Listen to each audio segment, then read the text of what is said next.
წლის ბოლოს ძველი გორი იერსახეს შეიცვლის სიღნაღისა და ქუთაისის შემდეგ ქალაქის ისტორიული ცენტრის მოწყობა დაიწყება.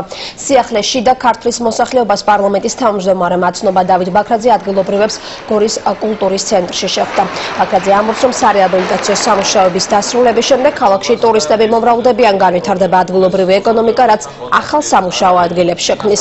შეხვედრაზე ისაუბრეს სხვა სოციალურ საკითხებზეც, მათ შორის იყო სარწყავი და სასმელი წყლის პრობლემა, ჯანდაცვა, ინფრასტრუქტურის განვითარება. პარლამენტის თავმჯდომარემ ბოლო წლებში განხორციელებული ინფრასტრუქტურული პროექტებით შეაჯამა.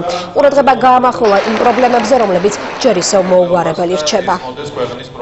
გასაკეთებელი ნამდვილად უფრო მეტია გორშიც, შიდა ქართლშიც და მთლიანად საქართველოშიც. სწორედ ამაზე ვისაუბრეთ, რა უნდა გაკეთდეს მომავალი წლების განმავლობაში, როგორ უნდა გადაიჭრას პირველი და მთავარი პრობლემა, რაც არის დასაქმება და უმუშევრობა და როგორ უნდა იყოს თითოეული ქართული ოჯახის ცხოვრება უკეთესი, უფრო დაცული, უფრო უსაფრთხო, ეკონომიკურად უფრო წელში გამართული.